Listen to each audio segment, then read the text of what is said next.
Hello again, friends. Omegaman here, also known as Broccoli Man and the Desert Sage. Well, here we are again.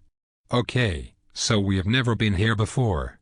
I am sorry that we could not meet in the luxury train cars before, but I am out of money, so this is my new haunt for now. My blue suit is at the cleaners. The man won't give it back to me until I pay his bill. Go figure. Actually, this is a pretty nice place. You could not ask for a better view. I had not planned on making more videos, but popular demand deems that I should make a few. I think I might have had 20 viewers of the last video, and I had one request for more, so here we are. In my last video, I talked a little about a few verses that are often cited to prove the imminent return of Jesus, and showed how these verses were not appropriate to that point. In a similar way, I will be discussing a verse, which I believe may also be misapplied, and it too concerns end times events.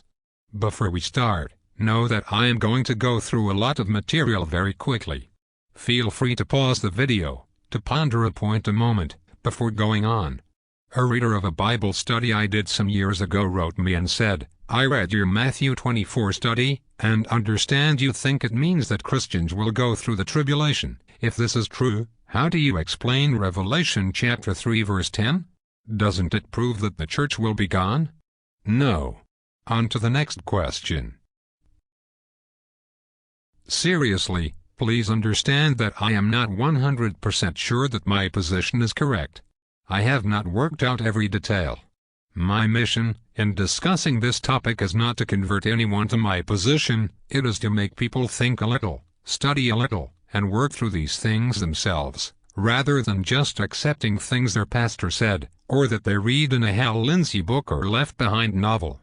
Be a Berean. Search the Word daily to see if these things are so.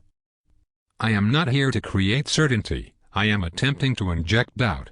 Regarding Revelation 3:10, I will give it my best shot. Revelation 3:10 states, "Because you have kept the word of my perseverance, I also will keep you from the hour of testing, that hour which is about to come upon the whole world, to test those who dwell upon the earth." Let's look at this verse from several angles. And let's parse the verse a little. My camera crew has a sense of humor, I guess. The original Greek for this verse says, "Because you have guarded the word of my patience, I also will keep you from the hour of the testing that shall come upon the land to test those that reside upon the ground." That is as literal as I know how to make that verse from the Greek. I am not a Greek scholar, and do not wish to imply otherwise. Generally, I trust the translators just fine, but sometimes one can discover nuances in the original languages which are not obvious in English. I wanted to get a literal translation of the Greek in here, for later reference. If I understand the reader's question correctly, she is saying that she thinks this verse is in effect saying that Jesus is saying, "I will remove Christians out of the tribulation." If the verse says that, then my position may well be wrong, but there are several problems with assuming that this is what is being inferred. For example, the Greek word for keep from in that verse is the Greek word ek. Ek cannot be assumed to imply removal.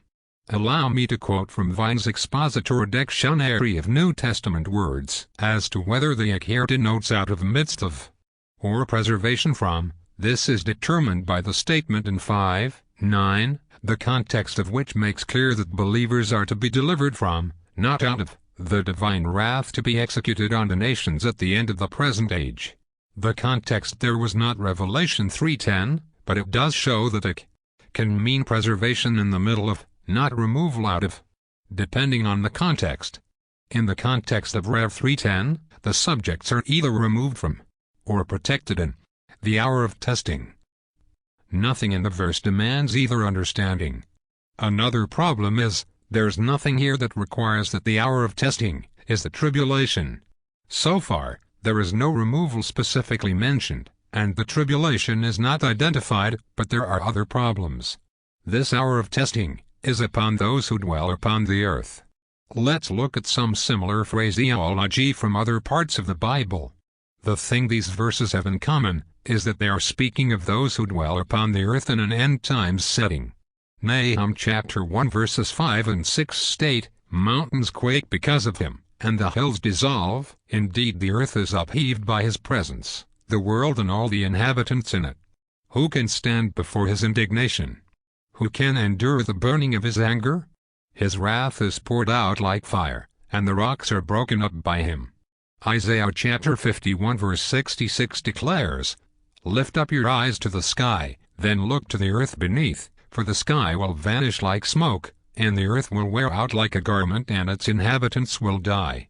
In like manner, but my salvation will be forever, and my righteousness will not wane." In Luke chapter 21, verses 34 through 36 we read, "Be on guard, that your hearts may not be weighted down with dissipation and drunkenness and the worries of life, and the day come on you suddenly like a trap, for it will come upon all those who dwell on the face of all the earth. But keep on the alert at all times, praying in order that you may have strength to escape all these things that are about to take place, and to stand before the Son of Man." In these cases, those who dwell on the earth are those that will suffer the wrath of God. I have never seen a verse that equates the wrath of God to the Great Tribulation. Post-tribulation believers agree with pre-tribulation believers that Christians are not subject to God's wrath. Even Luke's verse above has something you may want to notice. Jesus instructs to pray to have the strength to escape these things. Notice the language about the day coming suddenly like a trap. That is language that pre-tribulationists usually apply to the coming of the tribulation. I have a question. Why would the apostles need to pray about having the strength to escape something that pre-tribulation rapture theorists claim the church will not be here for? Just asking. Having looked over these verses, let's go back and consider one more thing from the Greek. We focused on the word ek. It is a preposition, not the best part of speech to base a doctrine on. How about looking at a verb, an action word? The word keep, tereosu, has as its root tereo, which generally means to guard or to preserve. When you think about it, it goes well with what we learned about it. The idea here is that they will be preserved or protected in the midst of the hour of testing. I believe that is a better understanding of this verse. It also goes well with the ways of God, who has allowed both terrible suffering of believers as well as preservation in the presence of his wrath on the unrighteous. Think of Lot, Noah, and the Hebrews during the plagues upon Egypt. I know that as usual, I am long-winded. Please allow me one more item to note. We grab onto this verse as though it is a promise to the church in general. In the context in Revelation, it is written to the church at Philadelphia. Why do we suppose that this is us? Why not take a look at a promise to another church? Revelation chapter 3, verses 14 through 18 record, "And to the angel of the church in Laodicea write, the Amen, the faithful and true witness, the beginning of the creation of God. See this, I know your deeds, that you are neither cold nor hot. I would that you were cold or hot. So because you are lukewarm, and neither hot nor cold, I will spit you out of my mouth.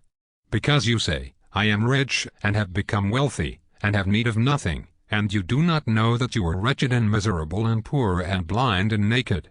Now, I hate to be a pessimist, but that seems more like the church in general in my country. We have come to the end of our examination of Revelation 3:10. I want to thank the reader who sent in that excellent question. I would also like to ask womb questions of my own. Concerning the promise to keep from the hour of testing, is there really a good reason to apply this promise to us? Is the tribulation clearly mentioned in this verse? Is any sequence or timing given here? Is there a reason to assume, based on the language in the verse, that any kind of removal is pictured? To the honest Bible student, the answer to these questions is no. If we are to discover a pre-trib rapture in the Bible, it will have to be in some other verse. Thanks for taking time out of your day to watch this. Until next time, may God richly bless you as you follow the Son of God, that is. Bye.